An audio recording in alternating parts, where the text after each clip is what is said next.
చేశారు. ఎటువంటి పరిస్థితుల్లో స్ట్రైక్ రేట్ అంటే 123కి 123 గెలవాలని కోరుకుంటున్నారు. అదేవిధంగా 2 కార్పొరేషన్లు 10 మున్సిపాలిటీలపై బీజేపీ ఫోకస్ పెట్టింది.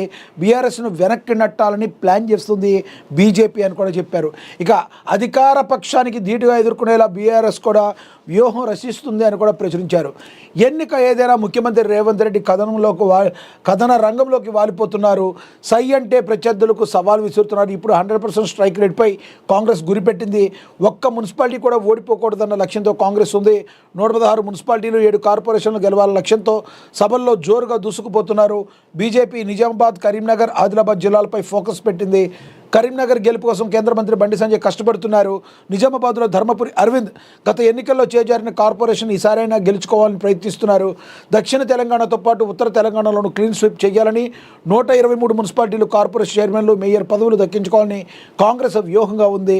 ఇక బీజేపీ 2 కార్పొరేషన్లు 10 మున్సిపాలిటీలపై ఫోకస్ పెట్టగా కంచుకోటలను కాపాడుకునే వ్యూహంలో బీఆర్ఎస్ ఉంది.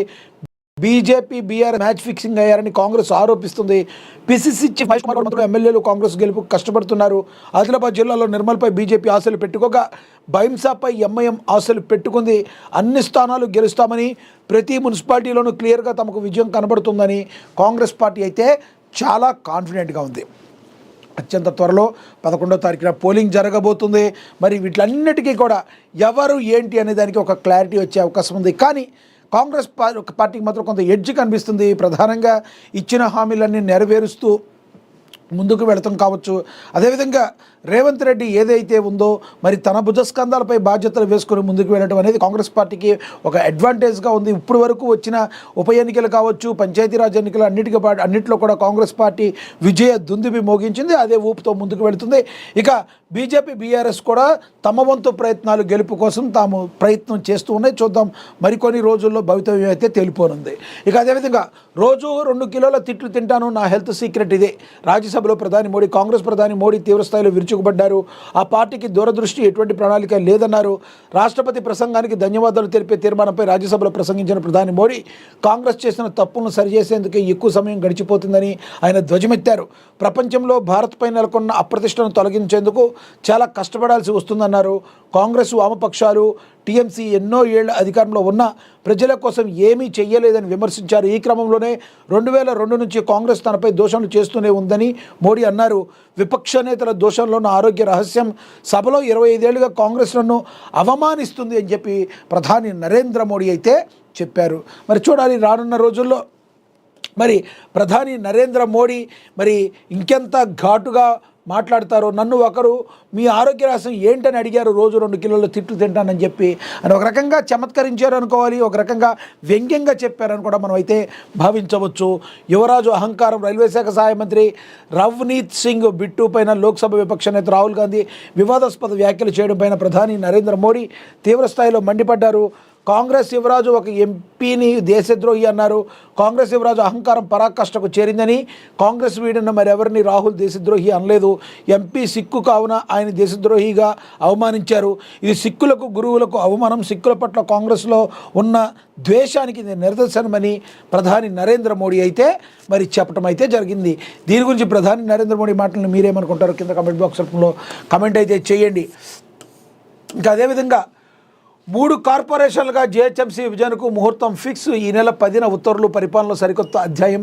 హైదరాబాద్, సైబరాబాద్, మల్కాజ్గిరి కార్పొరేషన్లుగా ఏర్పాటుకు నిర్ణయం.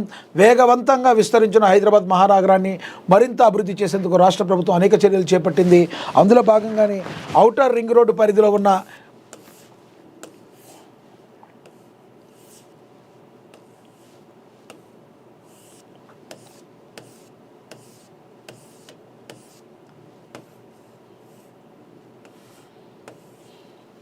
ఇరవై 27 మున్సిపాలిటీలను గ్రేటర్ హైదరాబాద్ మున్సిపల్ కార్పొరేషన్ విలీనం చేసింది. దీంతో ఒక దశలో జీహెచ్ఎంసీ దేశంలోనే అతిపెద్ద మున్సిపల్ కార్పొరేషన్గా అవతరించేందుకు సిద్ధమైంది. అయితే పాలనా సౌలభ్యం కోసం జీహెచ్ఎంసీని 3 వేర్వేరు కార్పొరేషన్లుగా విభజించేందుకు తెలంగాణ ప్రభుత్వం నిర్ణయం తీసుకుంది.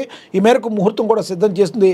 ప్రస్తుతం జీహెచ్ఎంసీని పాలక మండలి గడువు ఫిబ్రవరి 10 లోపు ముగియనుండటంతో అదే రోజు జీహెచ్ఎంసీ విభజన ఉత్తర్వులు వెలువడే ఛాన్స్ ఉందని చెప్పి కూడా ప్రచురించారు. ఇక దీని గురించి అయితే మనకి పరిపాలనా సౌలభ్యం దృష్ట్యా ఈ రకంగా మరి మూడుగా విభజిస్తే ప్రజలకి మరింత సౌలభ్యం అయితే ఏర్పడుతుంది. అదే ఒకటి హైదరాబాద్, సైబరాబాద్, మల్కాజ్గిరి కార్పొరేషన్గా జిహెచ్ఎంసీ మరి వీడి తమ యొక్క పరిధిని మరి ప్రజలకు చేరవేయడానికి ఇది ముందుకు ఉండే అవకాశం ఉంది.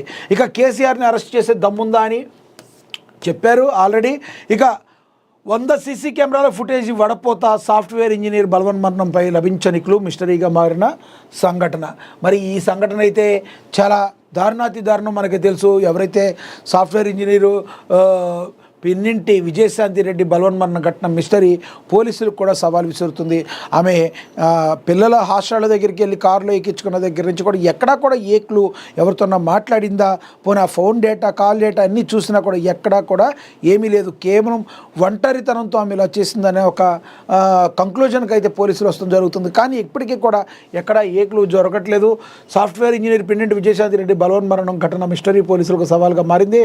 4 రోజులుగా రైల్వే పోలీసులు ఉరుకులు పరుగులతో విచారిస్తున్నప్పటికీ రాష్ట్రంలో సంచలనం సృష్టించిన సాఫ్ట్వేర్ ఇంజనీర్ విజయశాంతి రెడ్డి ఆత్మహత్య సంఘటనపై ఎలాంటి క్లూ దొరకడం లేదు. ఆమె 8 ఏళ్లుగా నివసిస్తున్న కాలనీ మరి